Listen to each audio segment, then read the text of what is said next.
What up, my homies? It's the first day of August. I got Dogman Unleashed right here. Change bookmarks. And this is part 5 of the Adventures of Captain Underpants.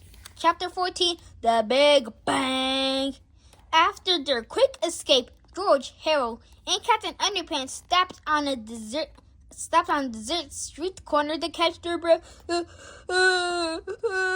Okay, said George. Let's dehypnotize. I'm going before something else happens. A huge explosion came from the rare crystal shop across the street. Heavy smoke poured out the building. Suddenly, 2 robots with 1 stolen crystal emerged from the smoke and jumped into an old truck. Did I just see 2 robots get into a truck? Said Harold. You know, said George, up until now, this story was almost unbelievable. Well, believe it or not, said Harold, we're not getting involved. I repeat, we are not getting involved. Just then, Captain Underpants leaped from the street corner and dashed in front of the truck. A stop in the name of the underwear, he cried. Uh-oh, said George. I think we're involved. The 2 robots started up the truck and swerved around Captain Underpants. Unfortunately, the truck brushed him against his red cape, and it got caught. With a mighty jerk, Captain Underpants flipped backward, and the truck pulled him along as it drove away. Grab him, said George. The 2 boys skateboarded with all their might toward the speeding truck and grabbed Captain Underpants by the ankles. Help! They cried as the truck pulled them through the city streets.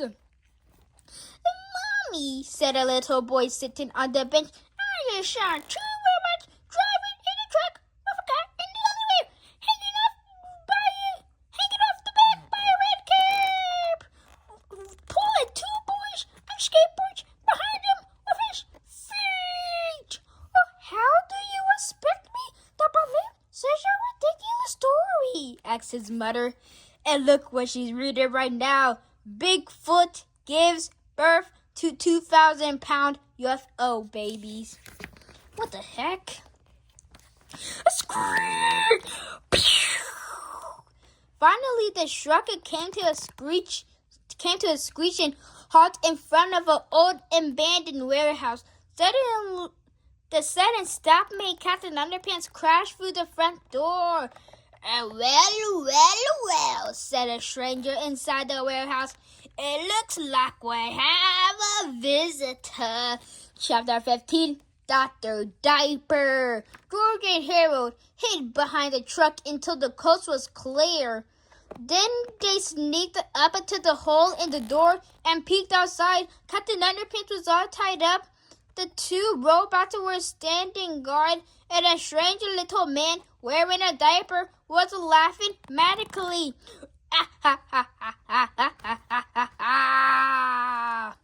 I am the evil Dr. Diaper. The strange little man told Captain Underpants, and I will take over the world. Dr. Diaper placed the stolen crystal into a large machine called the Laser-Matic 2000.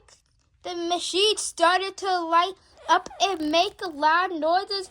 Heavy gears began shifting and spinning. A laser beam from the crystal shot straight up through a hole in the roof. In exactly 20 minutes, this laser beam will blow up the moon and send huge chunks of it crashing upon every major city, laughed Dr. Diaper. Then I will rise from the rubble and take over the planet. Only one thing that can help us now, said George. What? asked Harold. Rubber doggy doo-doo, said George. Harold took the fake doggy doo-doo and a slingshot from George's backpack and handed them to him. Be careful, said Harold. The fate of the whole entire planet is in your hands. With careful and precise aim, George shot the rubber doo-doo through the air and across the room. It landed with a plop right at the feet of Dr. Diaper.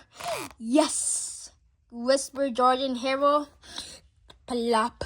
Dr. Diaper looked down at the doggy doo-doo between his feet. It turned bright red. Oh dear me, he cried. I'm dreadfully embarrassed. Please excuse me. He began to waddle toward the restroom. This has never happened to me before, I assure you, he said. I guess without the assignment, oh dear. While Dr. Diaper was changing himself, George and Harold sneaked into the warehouse. Immediately, the two robots detected the boys and began marching toward them. Destroy the intruders, said the robots. Destroy the intruders. George and Harold screamed and ran to the back of the warehouse. Luckily, George found two older boys and gave one to Harold. We're not going to have to resort with our incredibly graphic violence, are we? asked George. I sure hope not. Said Harold. I sure hope not, said George. Chapter 60, the incredible graphic violence chapter. Warning, the following chapter contains graphic scenes showing two boys beating the tar out of a couple robots. If you have high blood pressure, or if you faint in the sight of motor oil, we strongly urge you to take better care of yourself and stop being a baby. Philippa as anybody knows, nothing is essentially action sequences more than really cheesy animation. And so, for the first time in the history of great literature, we proudly bring you the latest intriguing animation technology, the art of Flipperama. Robot Rampage.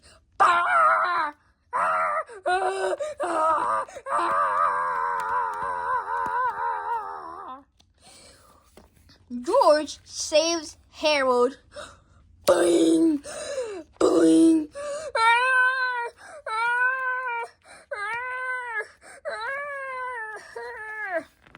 Harold returns the favor.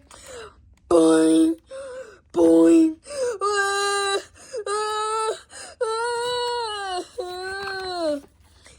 Mix nuts and bolts. Hooray! Yay! Boing, boing, boing, boing,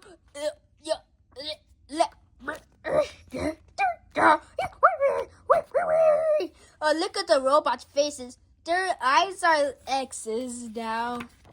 Chapter 17, The Big Escape. After defeating the robots, George and Harold untied Captain Underpants. Come on, cried Harold. Let's get out of here.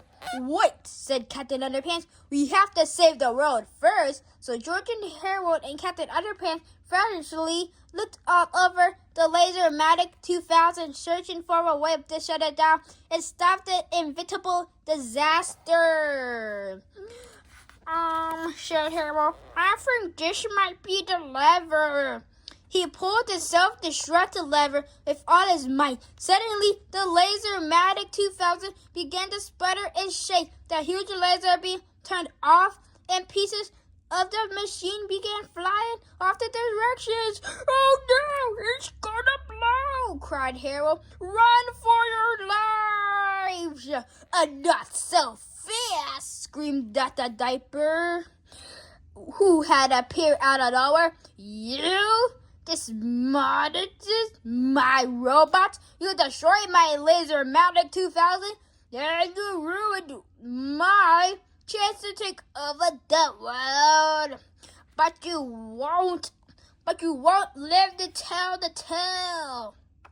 Dr. Diaper pulled out the Diaper-matic 2000 ray gun and pointed it at George and Harold and Captain Underpants. Stretch! Captain Underpants quickly stretched a pair of underwear and shot it at Dr. Diaper. The underwear landed right on the evil doctor's head. Help! Cried Dr. Diaper. I can't see! George and Harold ran out the warehouse as fast as they could. A great shot, Captain Underpants cried. There's just one thing I don't understand. A great shot, Captain Underpants, said Harold. There's just one thing I don't understand, said George. Where you get extra pair of underwear? What extra pair of underwear? Said Captain Underpants. Never mind that, cried George. Let's get out of here before that laser-matic thing explode. The laser-matic tearing apart the old warehouse. It sent flaming shards of red-hot metal in every direction. Fire fell from the skies and our heroes, and the earth began to crumble beneath their feet. Oh no, cried Harold. We're doomed. Boom. Chapter 18, to make it a long story short, they got away. Chapter 19, back to school. George, Harold, and Captain Underpants made a quick stop outside the police station. They tied Dr. Diaper to a lamppost and attached the dog to him. A deal, said Captain Underpants. That ought to explain everything. The poster says, arrest me. Then George and Harold led Captain Underpants back to Jamon Horwitz Elementary School. Why are we going here? Asked Captain Underpants. Oh, well, said George, you have to do undercover work here. Yeah, said Harold, reaching into his backpack. Put on these clothes and make it snappy. Don't forget your hair, said George. Mr. Krupp got dressed behind some bushes. Oh, well, how do I look? He asked. Pretty good, said George. Now try to look really mad. Captain Underpants made the nastiest face he could. That looks exactly like Mr. Krupp, even though he's Captain Underpants. You know, said Harold. He kind of looks like Mr. Krupp. Harold, whispered George. He is Mr. Krupp. Oh, man, said Harold. I almost forgot. Before long, they were all back inside Mr. Krupp's office. Okay, Captain Underpants, said George. You are now Mr. Krupp. Snap your fingers, whispered Harold. Oh, yeah, said George. You are now Mr. Krupp. Who's Mr. Krupp? Asked Captain Underpants. Oh, no, cried Harold. It's not working. The boys are trying again and again to dehypnotize Captain Underpants, but nothing seemed to work. Oops, excuse me. Said Harold. Let me see if the instruction manual for that ray. George checked in his pockets. Said George. I think I lost it. Are you what? Cried Harold.